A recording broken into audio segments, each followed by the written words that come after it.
This is Jason. Hey, Jason, it's Rob over here at KPNW. How are you? Hey, Rob. Good morning. Good. Glad to be here. All right, stand by. 720 KPNW.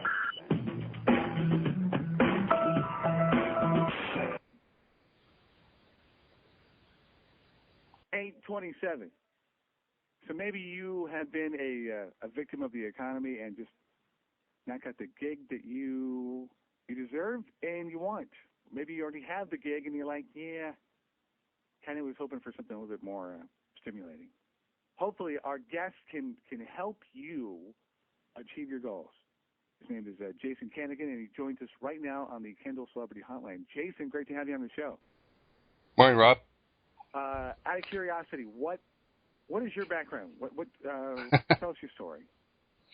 Well, the relevant part is that I have had employers create custom roles for me 4 times. And I moved to the United States from Canada. I'm a Vancouver native originally, back in 2009. So I got here in the trough of the lousy recession, and there were no jobs around. And I realized one night I was applying for a supervisory job in the kitchen of a fast food company. And I went, what am I doing? This isn't right. I tried this, sending out the blizzard of resumes and cover letters, and it just didn't work. And so I thought, I have clearly forgotten everything that worked for me 3 times back in Canada. I'm going to try this again here. And so I've systemized this process. Within a short time, I had an Inc. Top 1000 company create a senior management role for me. And so off I went to do that. So anybody who would like to do something like this ought to be listening in closely. Wow. Okay. So where do you think most people go wrong when they are venturing out and trying to secure a job? I think there's 2 issues. First of all, we were not taught how to effectively search for work and meaningful work that we enjoy in this day and age. We are using antiquated technology, resumes and cover letters. These are terrible, terrible tools. But we weren't taught any other ways of doing it. There are updated new methods that I will teach you in the course of this discussion today. And so using resumes and cover letters is a terrible way. Chasing want ads, not going to get you what you want. You're competing with tons and tons of other people, and we don't want that. Secondly, not being clear about what you want. Being clear about what you want for a job and a role that you enjoy is the number one thing that you can do to help yourself. So applying for everything under the sun, the scattershot approach, terrible. Okay, that said then, when a company asks for a cover letter and a resume, well, what are you supposed to do? I wouldn't even go for those opportunities. Really? Yeah. They are just a number of positions that are out there. They are not the total number of positions. They are not the best number of positions. The method that I teach people to use will get a company, the right company, to create the role that you will enjoy. Wouldn't you rather have that? I mean, but he brings up a good point. I mean, if the people that you're talking to and you're trying to get the rapport going and they're looking for something that, is traditional and everybody else is sending, I mean, just to have nothing to send them is what you're saying? I'm not saying totally abandon the resume, but don't rely on it and don't expect it to get you where you want to go. If you're interested in a real method that works in order to get the role you enjoy, I recommend getting clear about what you want to do to start with. And to do that, you want to sit down and think, okay, what are my strengths here? Where do I really want to apply them? What work have I enjoyed in the past, or what might I want to do in the future that I'm qualified to do, but maybe it's a bit of a stretch for me, because I don't see many jobs out there like that. So I'm going to figure out what I want, do some information interviews, and talk to employers and employees that are actually doing that role right now.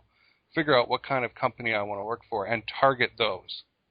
What do you say to somebody out there that's a little reluctant and maybe a little gun-shy because of the economy, doesn't want to get too choosy and kind of is going to go for really the first thing that, kind of pays the bills?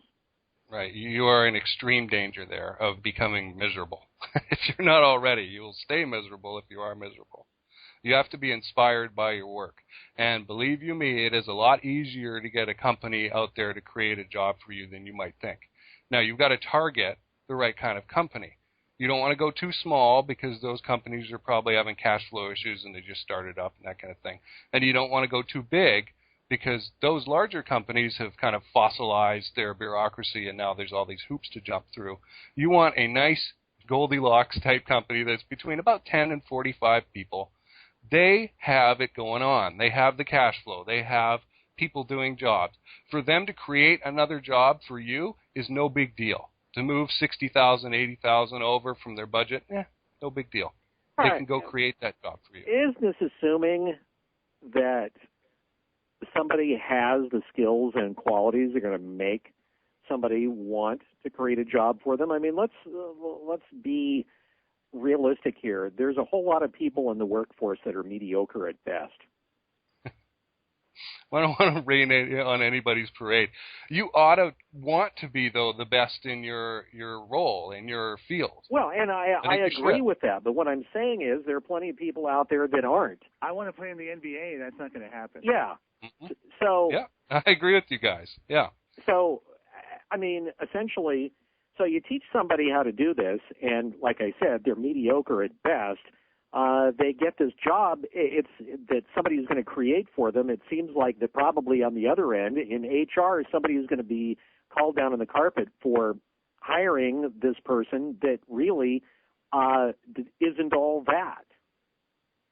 Well, first of all, you can be a busboy, and I've seen this on Letterman and Leno over the last 20 years. I remember you can be a busboy, and if you do a spectacular job as a busboy, you can stand out. And that's one of the 3 steps that I recommend you do. First is fight the fear and be able to apply for these things or go after these roles.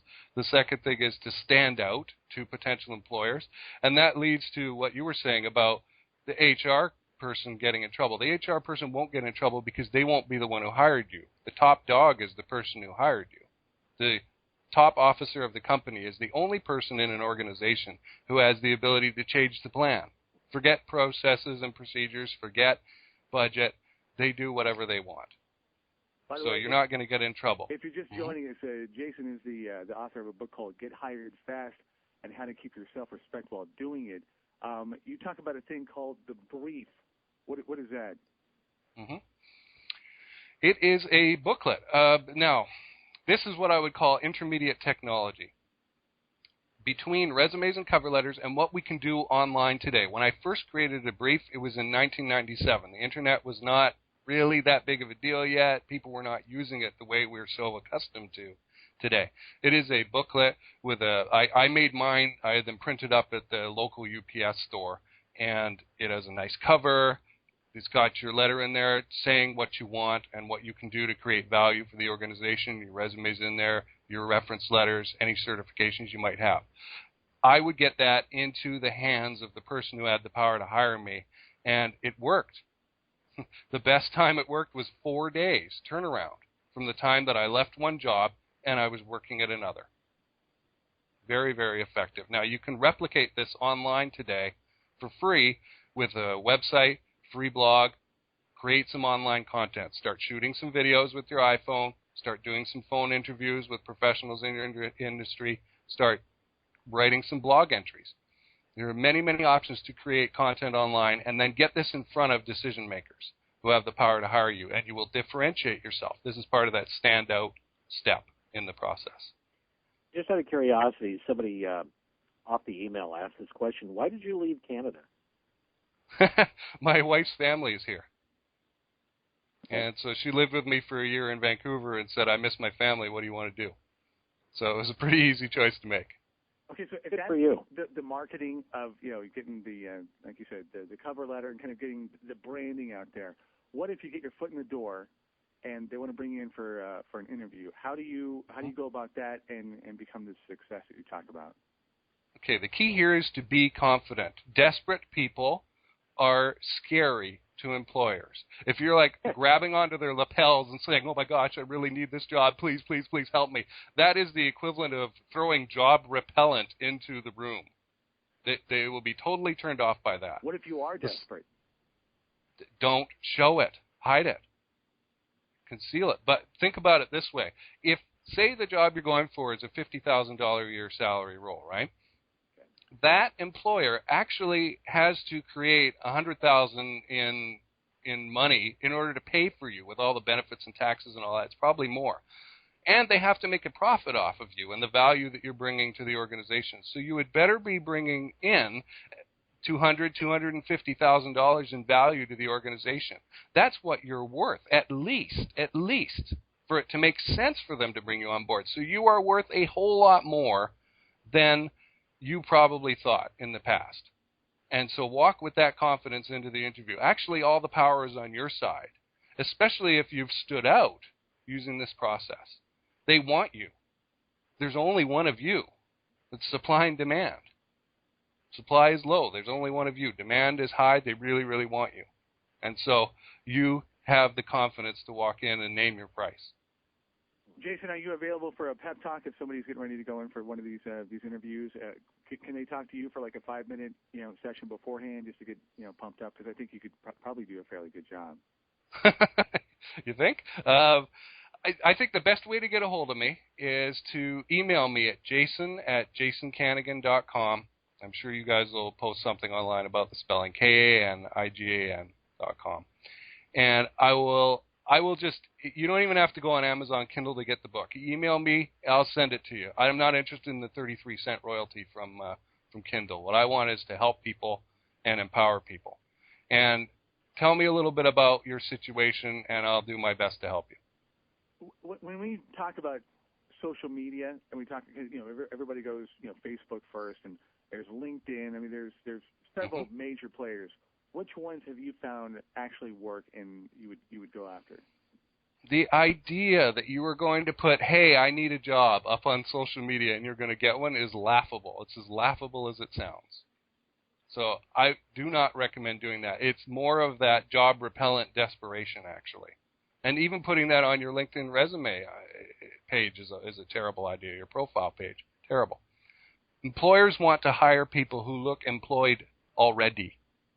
So do not give them a reason to cut that off. Now, what LinkedIn is really good for is once you've done your soul searching and found out what you want to do and you've done your information interviews, identify companies and employers, decision makers at those companies who have the power to hire you.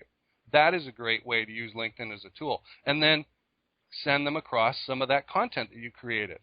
Employers look at LinkedIn email, inside LinkedIn. They look at that. So you send them a quick note. Hey, I made this content. I think it's relevant to you, and I think you really enjoy it. Here's the link. Let me know. If you never want to hear from me again, just hit reply and type the number 1 and hit send, and I'll know never to bother you again. But I think you will really get something out of this. And this is your opportunity to start drip feeding these employers your differentiating content. Once a week, once a month, however you want to do it. I would probably do it once a week. And this is the method that I've used to have top companies create roles for me. They start seeing you as an individual. And then their mind begins working. I like this guy. I like this gal. How can I get him or her working for me? How can I create a role that they'll fit into? And they will actually do the work of creating the job for you. I've done this over and over again.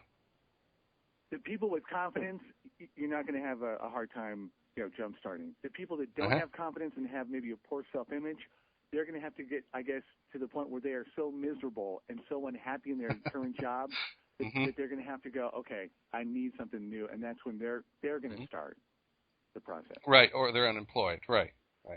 Get hired. Yeah, you have to get angry. And how to keep your self-respect while doing it. Is there a website? I mean, you talked about the website. Get that one more time.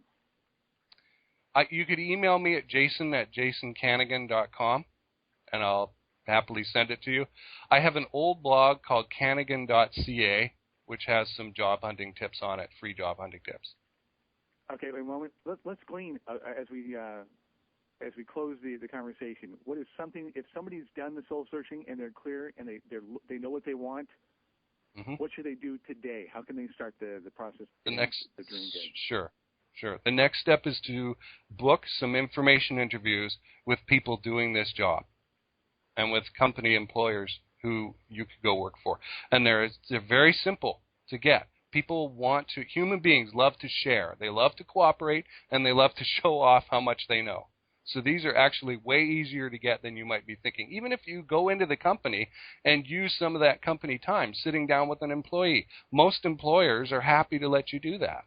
It's surprising, but just call up, ask for the person who's doing that kind of a role, and ask them, hey, I'm doing some research. I understand you're doing this kind of role. I'm interested in doing that kind of role, and I wanted to find out what it's like doing what you do at that company. And you might have to go out of market because somebody is not going to divulge a potential, future competitor. But if you say, hey, I'm calling from out of market, I'm in a different time zone, but I've heard great things about what you do, kind of stroke the ego, it's amazing what people will jump up and offer. They could, and that competition thing comes up far less often than you might think. Really? They already have the job. What are they worried about you for? You're just a blip on the radar to them. I guess it depends on the individual. I could see some people maybe being a little reluctant. Jason, what did we not cover? Did we get it all? I just want to make sure that people understand this process, I guess. It's a very straightforward process. Figure out what you want to do that you enjoy. Go out and do some information interviews and find out more information about it. Hey, you might hear about some unadvertised job openings that are the hidden job market. Find companies that do what you want to do or are open to doing what you want to do. Get it in front of those decision makers there, the top officers who have the power to hire you with special online content that you've created. And again, this is not hard. You can use your iPhone and shoot a video. You can have an interview with a professional in the industry and record the conversation and post that audio. You can write a blog entry. This stuff adds confidence to the idea of you doing that role for that employer. Don't waste your time with rewritten templated resumes and cover letters and that. Nobody reads them. It doesn't stand out. You want to stand out. This is the fastest way to get a job that you enjoy. Good stuff. Good place to leave it. Jason Kanigan from Canada. Go Canucks. Thanks for the time. All right, Rob and Bill. Thank you. Appreciate it. 8:44 News Radio 1120 KPNW.